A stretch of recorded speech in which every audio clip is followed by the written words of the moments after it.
Okay, let's go.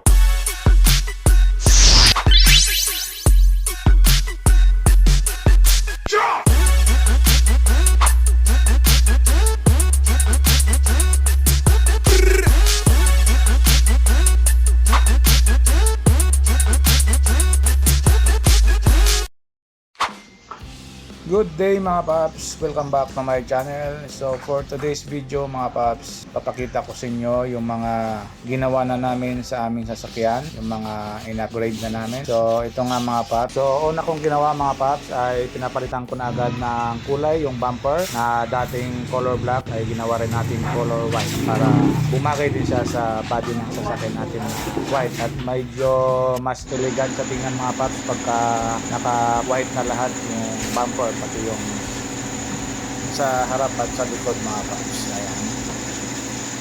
May kwento ko lang mga paps, marahil isa kayo sa mga naghanap ng magagaling na pintor ng inyong sasakyan. So dito nga mga paps, napansin ko na talagang napakasinop nila magtrabaho. Ayan, makikita nyo nagpa-primer na si kuya. Talagang maayos sila magawa. Makikita nyo sa balot pa lang ng sasakyan. Pagka mag-spray sila, talagang walang papasok na amoy sa loob ng sasakyan at may balot pa talaga yung sasakyan natin mga paps. Para hindi madamay yung mga ibang body ng sasakyan natin na hindi naman kasama sa mga pipinturahan. So nakita nyo, pinupunasan pa ni kuya yan bago siya mag-spray ulit ng kanyang primer. Ayan, talagang napakatindi gumawa mga tao dito mga paps. So ayun, nag-spray na si kuya ng color white, tapos papatungan pa niya yan ng mga ilang patong hanggang sa lagyan niya na ng pampakintab mga paps, pinaka final na mga paps. So makikita nyo talagang sinisilip-silip nila dito yung pintura, kung talagang maayos yung pagka-spray nila, kung pantay. So dito mga paps ay talagang nagtiwala ako at masasabi ko ma-recommend ko talaga sa inyo yung pintor dito mga paps.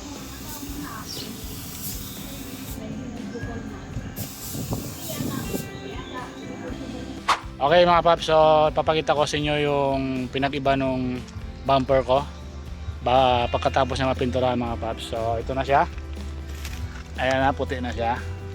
Dating itim yan mga paps. So bumagay na sa body natin na color white. Okay, papakita ko yung sa harap.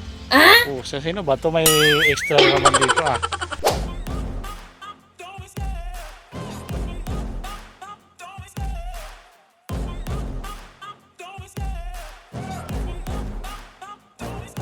I love the chase and the hunt, and I set the pace when I'm running. I always take. Alright, yan mga paps, dito yung sasakyan natin sa likod, silipin natin sa loob. So let's go. But if I lay down and I play dead and I stay dead, maybe you'll get sick of being the monster out of my head, under my bed. Think you're something out of my nightmares. See me right there. But if I lay down and I play dead and I stay dead, then will you get bored of killing me? Silhouettes of you are like a taunt. Never really know just what you want. With you I don't ever feel calm. I can feel the sweat inside my palm. So dito nga mga paps ay nagpa-install na rin kami ng Android head unit mga paps. Ayan, may Netflix na rin yan. Papakita ko sa inyo kung paano siya binaklas ng isang installer natin na nakilala mga paps. Ayan, sa una talaga medyo kinakabahan ako kasi kung makikita nyo naman sa itsura niya, parang hindi niya na kayang ibalik mga paps. Pero nagtiwala lang din ako mga paps. Alam kong hindi niya babaklasin yun kundi naman niya kayang ibalik mga paps. So tiwala lang. So ito nga pala yung head unit natin, Lenovo siya mga paps, Lenovo brand, gawa sa Taiwan daw yan mga paps. So mag-install tayo ng bagong head unit kasi pangit yung stock parang bingi pag tumunog boss. Ito ba pag nagkabit tayo nito, medyo makita yung sound? Ikaw na magbahala magtimpla ng equalizer. Ang laki ng pagbabago. Malaki pagbabago raw. Tsaka siya may mga YouTube na Netflix. Ano yung boss, pag tumatakbo ba hindi siya mamamatay? Di ba sa Toyota bawal yung Hindi. pag nakabagong yung head unit na pwede na Hindi yung sa Toyota naman kasi. Hindi sa kusunod. Kung gusto niya ba ito, makapanood sila. Pwede naman.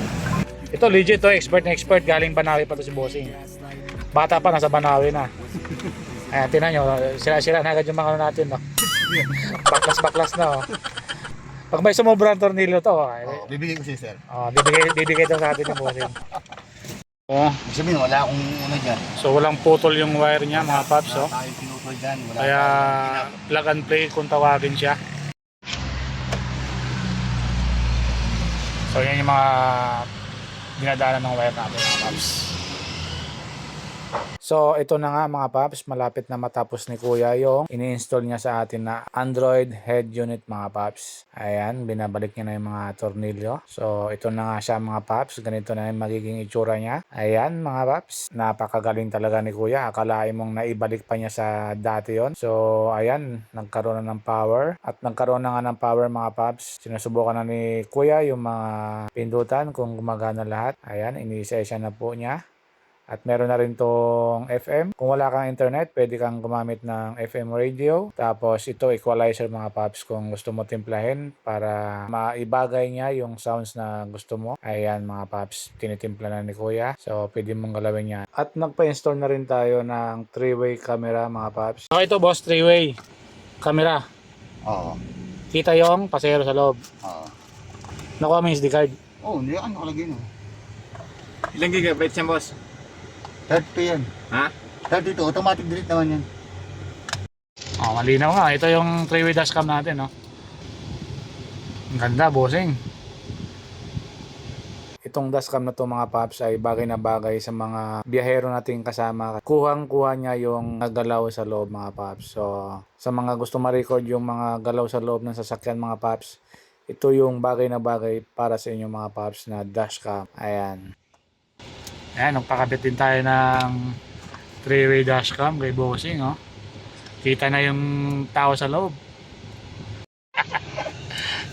Ang ganda, mga paps, yan, oh. Sa mga gusto magpakabit, oh. Meron na tayong dashcam, meron pa tayong head unit. Yan. Tapos, naka-YouTube na yan, mga paps. May apps na yan. Ayan, oh. May Netflix. May YouTube. May Facebook din to. Ayan, oh. Tapos, may Waze. Oh, i-download mo na lang Waze dito, di ba? Kasi wala pang Waze, eh. No, dito ka sa Play Store pupunta. So, yun. Sana nakatulong yung video na to, mga paps, para sa mga merong IA's commuter deluxe. Yan, mga paps. So, yan lang po ang mga na-upgrade namin sa sasakyan namin, mga paps. So, goodbye, mga paps. Ingat tayo sa biyahe natin, mga paps. See you!